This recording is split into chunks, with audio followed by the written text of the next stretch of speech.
Welcome back, students. We're at week 13. This week is a fun series of lectures because we're going to be talking about digital advertising. So this being a principles of marketing course, I'm not going to get into the step-by-step details of how to use, say, for example, Facebook Ad Manager and all the individual steps there.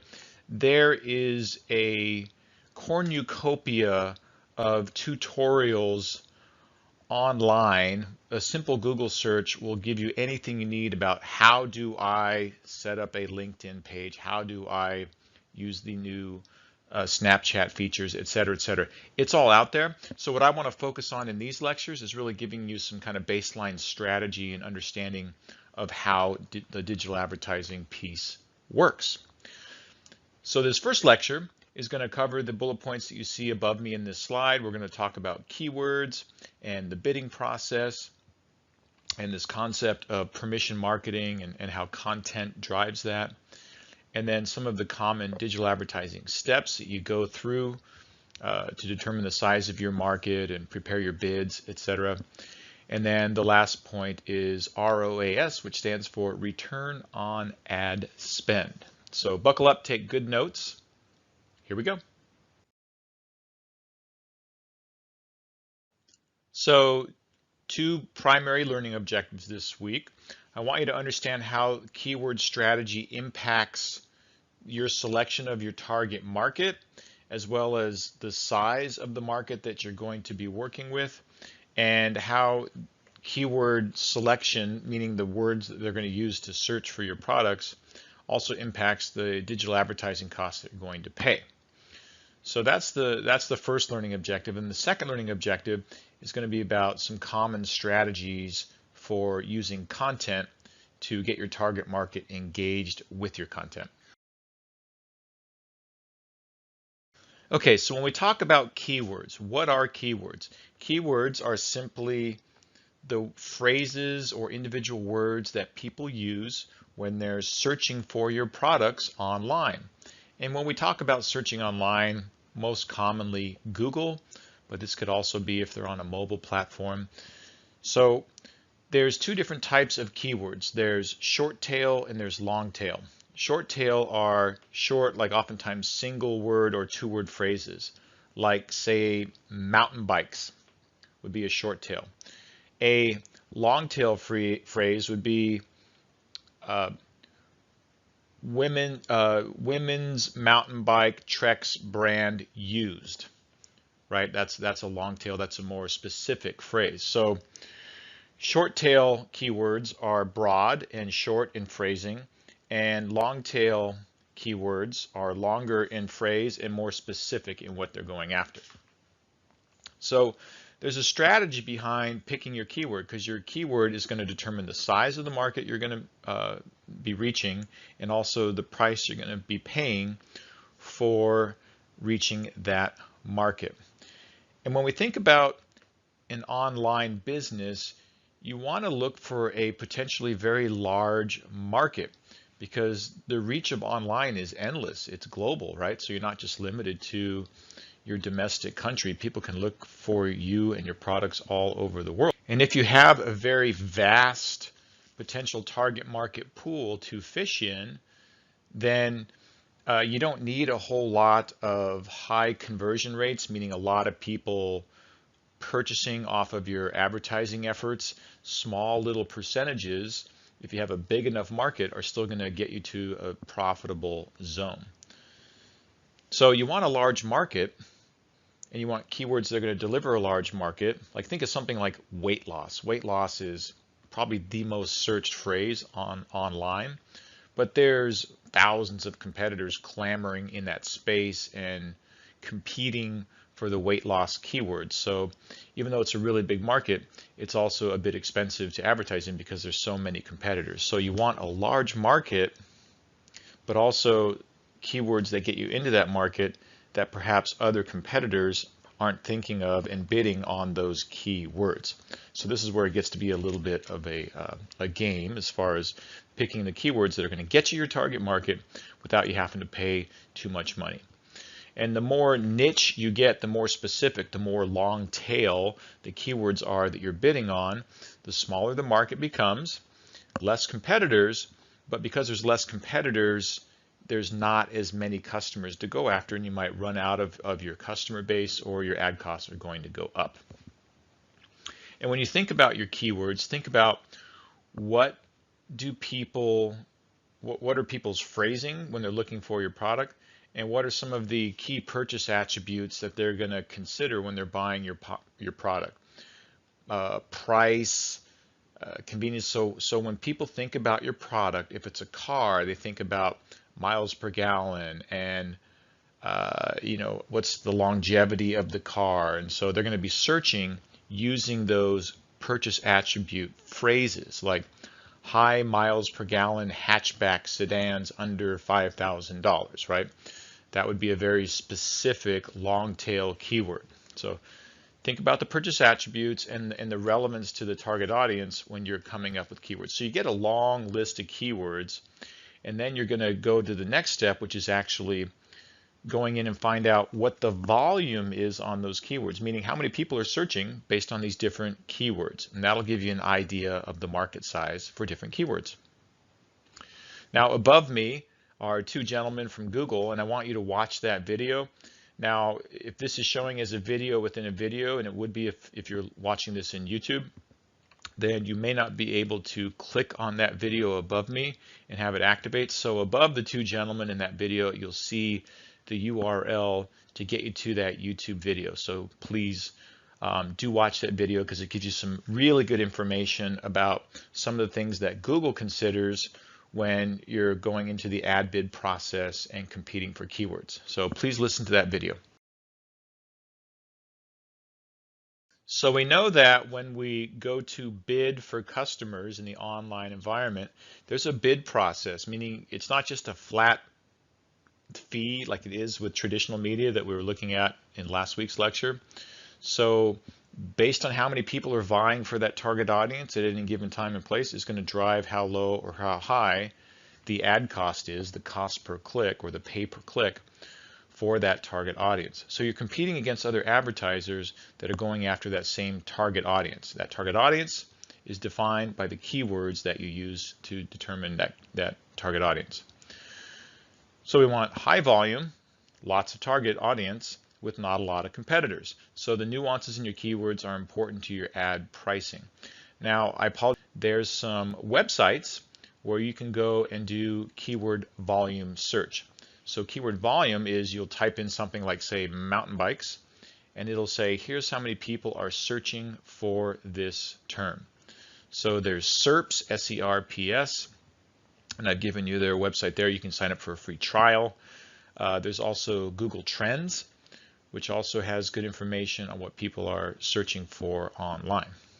So the goal in your first step in kind of defining, before you start your digital advertising and defining your target audiences, you can do a keyword search, keyword volume search, to find out how many people are searching on these different keywords, and then you're going to pick probably your top 3 or 5 keywords that you're going to want to advertise to. This slide, we're going to hear from Hal Varian. He is the chief economist for Google, and this is a good YouTube video explaining how their bid process works. Now, as advertisers, we would probably assume that whoever is willing to bid the highest price is going to win the bid and get to advertise to that target audience, those keywords. But that is not the case. And that's what this video from Hal talks about. So again, if you can't get the video if you just click on the video itself, if it won't run for you in the YouTube format for these lecture slides, then I put the URL above that video, and you can search for that video that way and watch it accordingly. So please do watch this video. But what's important to note here is that the actual price you're willing to bid is not the main driver of if you get to advertise to that target audience or not. There's much more important other factors that Google looks at. What's the quality of your website and your advertisement? What format type of ad are you running, because different folks are using different formats, and if they've got too many people competing for a banner ad, well, that's going to drive prices up. So if you have a different type of ad format, and Hal talks about some other factors in here. Same thing for Facebook, which isn't in this video, but Facebook is more concerned about the engagement of your content than who's willing to pay the most. So why is it that both of these social media / search engine sites are less concerned about the bid price? Is it because they're making so much money? Well, they are. But it's really because they want to give advertising that to their customers, the people who use Google, that is relevant and that is engaging to them. If you go into Google, you don't want to be bombarded with a bunch of ads for products that you're really not interested in, right? That's going to give you a bad Google experience. So they're aware of that. So they want to make sure that the folks who, the advertisers that they're letting advertise to different target audiences, that their users, the Google users, are getting quality content and ads that are relevant to them. Same for Facebook. What's going to drive your Facebook advertising bid costs down? Well, are people engaging with your content? Are they liking it? Are they forwarding it? Are they reposting it? So that is more important to them, engagement, than who's willing to pay the most. Same thing, they don't want the Facebook users to be bombarded with ads for products that aren't relevant to them and that they're not interested in. That's going to give them a bad Facebook experience. So this concept of relevance and engagement is really what drives a big piece of the ad price that you're going to pay. So please watch this video, and that'll give you even more on this.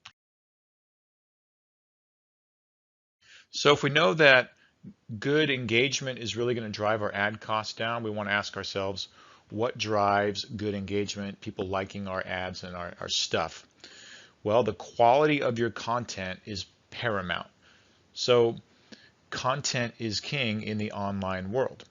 So your content has to have value with your target audience. So this puts us in the realm of influencer marketing. So there's so many information sites out there, and we're all bombarded with tutorials on this and tutorials on that, and folks are trying to tell you how to get rich with online businesses. So if the content is good, then people will keep coming back for more. If your content is good and updated in regular updates, then people are going to continue to watch as long as they're getting value. So what that tells us is that we have to have good content, which means we have to have information that our target audience is interested in. It's not about necessarily trying to sell people first. It's about giving them good content first, and then down the line they're going to purchase products for us once we get them hooked on our content. So this is what we call influencer marketing. So first we get your permission to market to you, and you like our content and you're interacting with it. And then down the line at some point we're going to trade you up to our even better stuff, and you're going to purchase that. Where do you get content? Content and the production of content and regular posts can be really time consuming for online businesses. It's a lot of work to regularly shoot videos and have posts and feed the content beast, if you will. So I've listed down at the bottom here one site that you can look at, which is Mashable.com, which is a content aggregator site, and you can get information there. The challenge with online businesses is everybody's grabbing everybody else's content, right? And so it's kind of tough to police that and make sure that people aren't stealing your stuff. Certainly that happens in international markets. But keep in mind, your content is the link bait. Your content is what you're going to use to dangle in front of your target audience to get them to sign up for your newsletter or to give you their email to get that juicy tutorial video. Right, so good content is link bait. Good content gives you permission to market directly to your target audience because they've given you their contact information.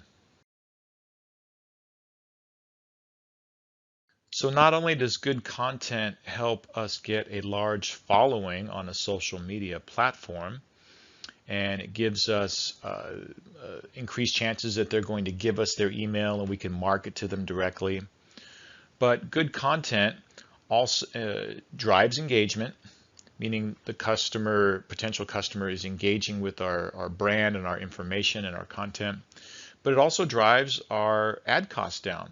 So as you saw with the Google chief economist video on how they determine ad ranking, good content and engagement in that content drives down ad costs.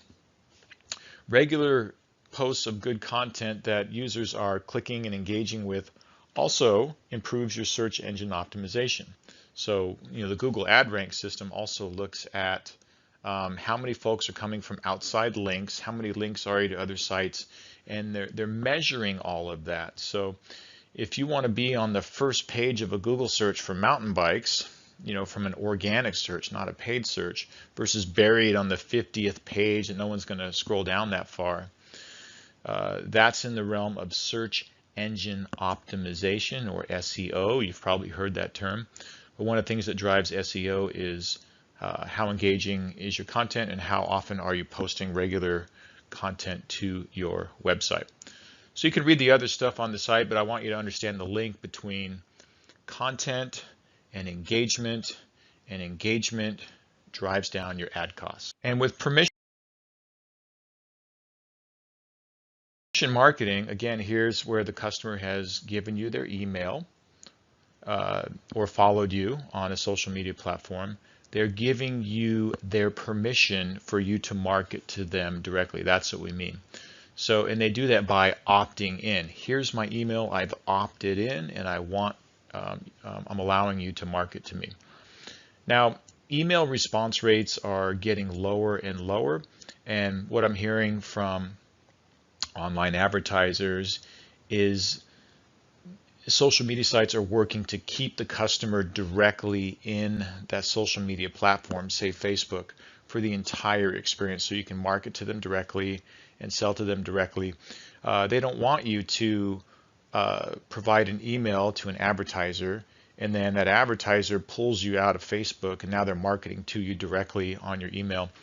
And the emails that we usually give for these types of ads to get some free content, we all do this. We use our junky Gmail or an email that we don't use very often. So advertisers, when they try to market to these email addresses, they get very low response rates. So now they're working to try to sell directly within that social media platform. And we'll talk about that more later. So, but through permission marketing, you as a customer have opted in and you've given them your email. And from the online business side, once you've hooked customers onto your content, you can give them more content and you can track and measure which type of content they follow most. So they seem most interested in these types of articles, or they like to see video more than they like to see straight text posts. So you can tailor your content and offerings to increase the chances of getting them to opt in and hopefully also to buy something. Here's an example of permission marketing. So this is my Gmail, but this is from Ocean Robbins. He runs a health and healthy food blog and website, and has all types of recipes and tips and how to eat healthy and things to avoid when shopping. And if the name's Robbins sounds familiar, his name's Ocean Robbins, and yes, he's the son of one of the founders of Baskin Robbins. So, and he went the other direction, completely healthy. So I signed up for his newsletter, and you can see here I get bombarded with emails on a regular basis. And he has a subscription model where you can sign up to his newsletter and receive a lot of information. But most of this content, as you can see here with these emails above me, he's just giving them out for free. Giving them out for free in the hopes that I'm going to sign up and buy a cookbook or something, some type of subscription model platform. And one of the things we're seeing that's driving engagement with social media platforms is the move to video and live video. So you may have heard about this, but Facebook has Facebook Live now, where as an advertiser you can broadcast directly. So rather than posting, a text post or a post with a picture, a static picture. Now you have the ability, if you're a business on Facebook with a lot of followers on your business Facebook page, that you can push live video out onto your Facebook page, and people will see that. This example here shows the Facebook Watch page, where this business has a live video. So rather than a picture as the first thing you see when you go to that Facebook page, is you'll see an actual live video. So again, if you can't click on that link, I've put the link down at the bottom here for you, and you can click on that link and check out what a Facebook Watch live page looks like. So celebrities and TV shows that have their own Facebook page are moving in this direction. So we're definitely moving in the direction of video, partly because the engagement numbers are so much higher. They're like 10x, 10 times more likely to engage and respond to a video post than just a straight up picture or text.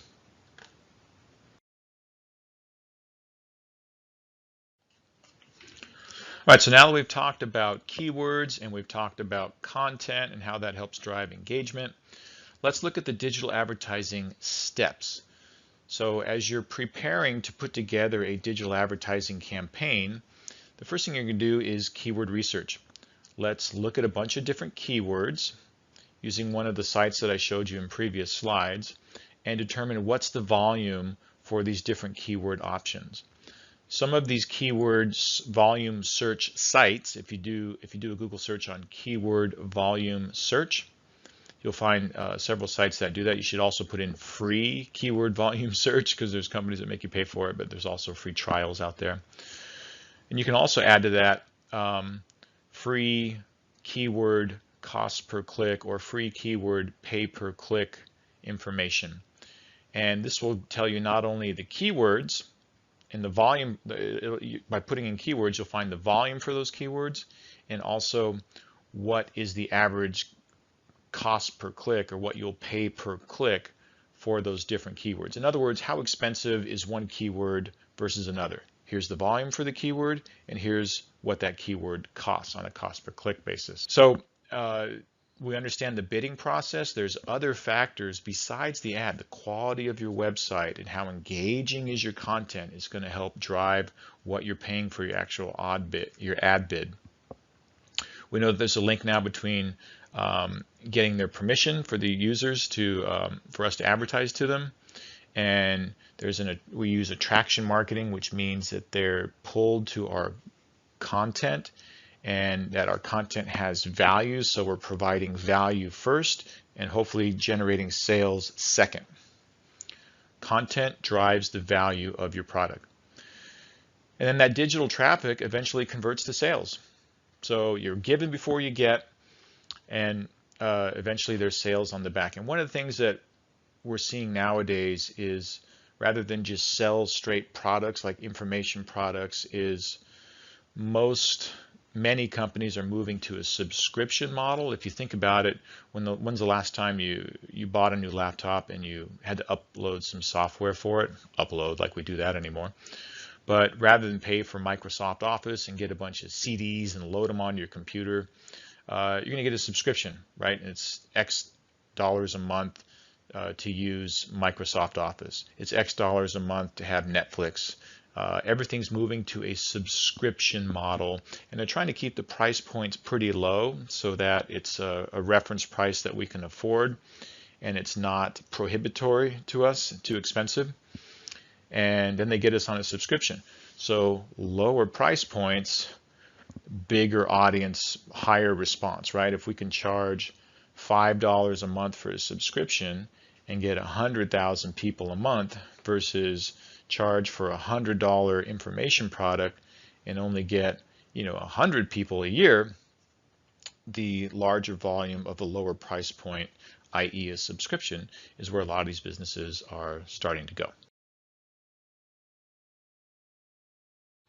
This brings us to our next key term out of this lecture, which is return on ad spend, ROAS. So if you've taken any finance classes, we've learned about return on investment. So this is basically the same thing, but for digital advertising, return on advertising spend. And there's a flow to how this works. So the first thing you'll see on the slide is those three bulleted abbreviations: CPC, CPL, and CP conversion. So CPC is cost per click or pay per click. And whenever a user, if they're on Facebook or Google, when they click on your ad, at that moment, that's when you have paid for that traffic. So they click on that ad, and that's going to take them to a landing, it's going to take them to an offer or a landing page, and you're going to try to get their contact information, their lead. So when they click on your ad, that's when you pay. So unlike traditional advertising, if you pay in advance for a print ad or a TV ad, and you hope that somebody sees it and you hope that somebody buys it. So with digital advertising, you pay when they click. So there's some level of engagement of the ad, and you pay when they click. So let's say you're paying $1 per click. Your cost per click is $1. And you have an ad budget of $100 daily. So you set that up with your Facebook ad manager, and after your 100th click, you've spent your $100 for that day. So in this case, your cost per click would be $100 for that day. Your cost per lead is out of the people that clicked and went to your landing page, how many of them then looked at your offer, hey, get my free tutorial on how to use Google AdWords, or hey, watch my video on how to lose weight. Just give me your email. Just give me your email and I'll give you this content for free. Again, we give before we get.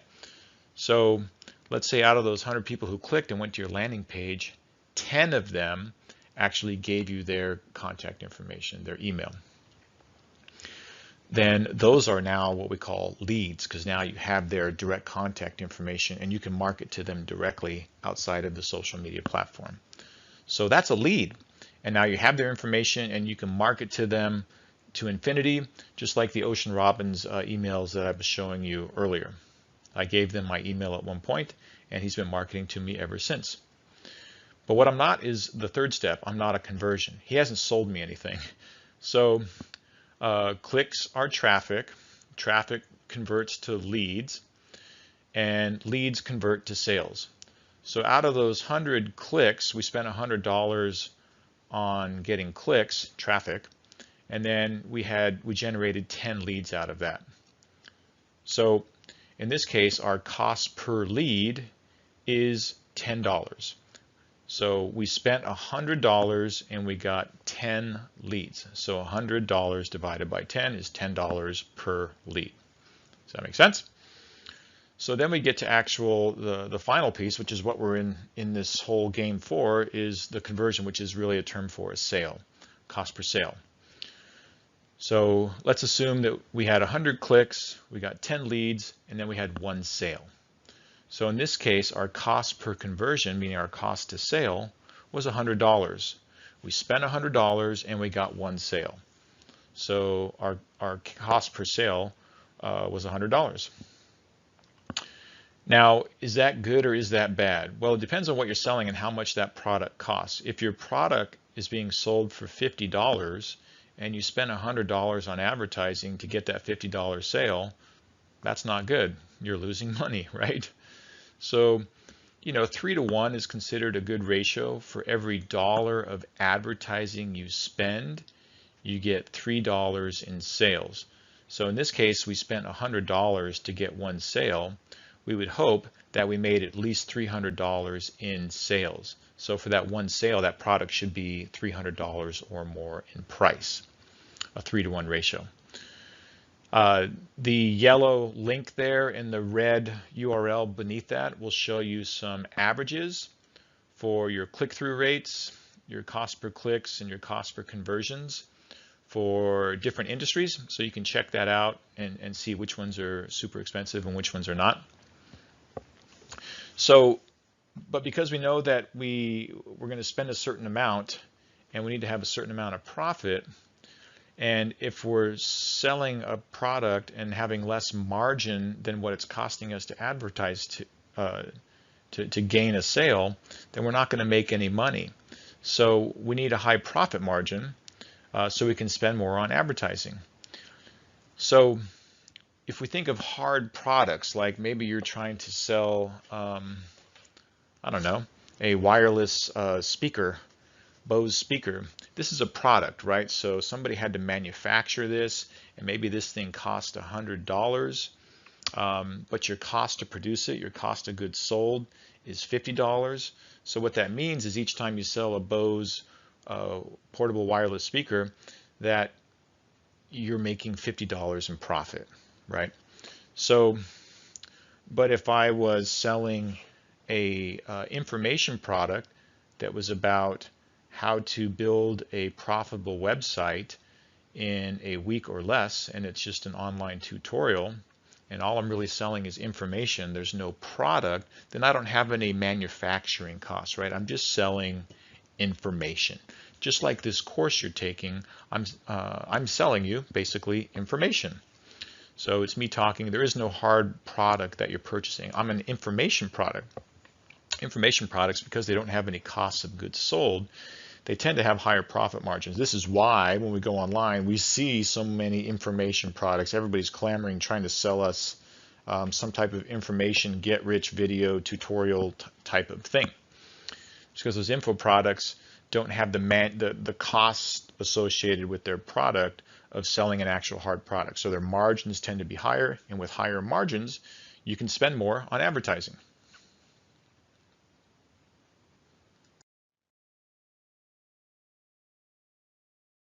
So let's walk through each of those steps of that return on ad spend.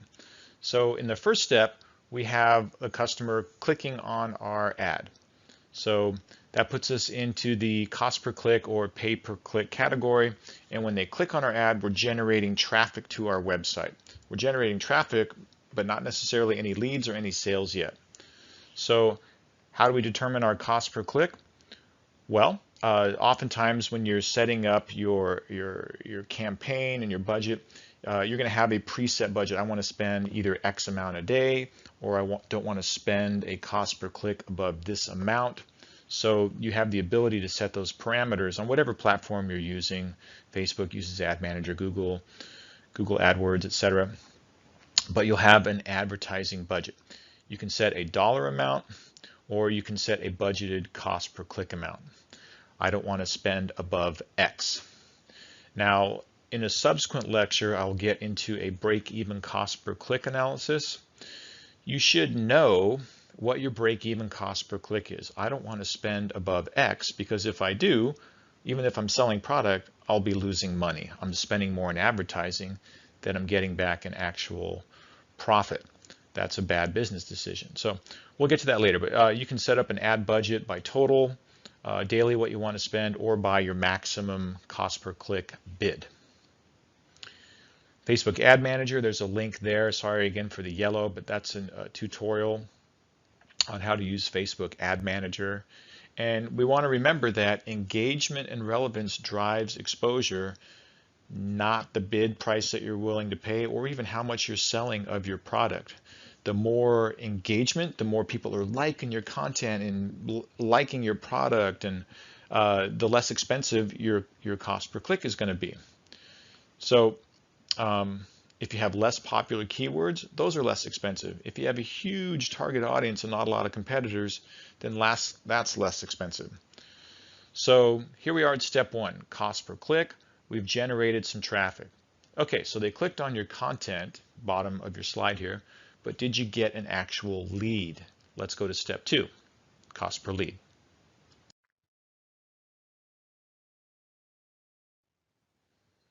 So step two is when we have an actual lead. So congratulations, they clicked on our stuff and they actually liked our content, whatever free offer we had, our link bait stuff, and they gave us their email. So now we can actually market to them directly. So the cost per lead is simply your total ad cost, which from the previous slide we know that we spent $100 total, based on how many leads we actually received. So let's assume we had 10 leads and we spent $100. It's $10 per lead. This is an important metric to know because you can use this number to compare against other advertising options. If my cost per lead is $10 on Facebook, what does it cost me per lead if I run a radio spot? Or if I do a print ad in this vehicle with a coupon offer and people come in with the coupon offer, or they mention some type of promotional code on the radio spot, so we know we can track that lead back to that specific media vehicle. When you have a cost per lead, you can compare that cost per lead against other advertising options. And basically we want the lowest cost per lead. So whichever media vehicle is giving us the lowest cost per lead is the one we want to use the most. So we determine our cost per lead by the total ad cost, $100 in this case. We spent $100 in clicks at $1 a piece for the day, divided by number of leads, 10. And when you look at cost per click and cost per lead, you can, depending on the size of your business and how much volume, you could be looking at these daily or weekly or monthly. Oftentimes they roll this up into looking at them on monthly figures. What was our average cost per click for this month versus that month? What was our average cost per lead this month versus that month? So when somebody gives you a lead, they typically go through this process. They click on your content, and then there's an offer. Would you like my free video? Just give me your email. I'll give you this free video. And they give you your email. And then at that point, that puts them into a landing page where they can get that free content. And you've now captured their email, so you know which offer they came from. There are some very complex behind-the-scenes software packages like Infusionsoft that track and measure all these different ads and offers to see, which ads, which offers, even the colors, things that they call split testing that you see on your last bullet point on this slide, like what if we do an offer with this language versus this language? Which one has a higher response rate? Which color of the ad? Which products? All of that. You can test all these things and see which things are going to have the higher response rate with customers. So a customer opts in with their email. They go to your website now and go to a landing page. And we're tracking that behind the scenes with Infusionsoft. And we have a lead. So, but we don't have yet is a sale. So now we want to go to step 3, if we actually get a sale. So when we get the lead and they're getting our free stuff, they might interact with our brand and consume a lot of our free content for a while before we actually get them to buy something. So free, free, free, and then eventually, hopefully they subscribe, we get them hooked on the content, and they sign up for more.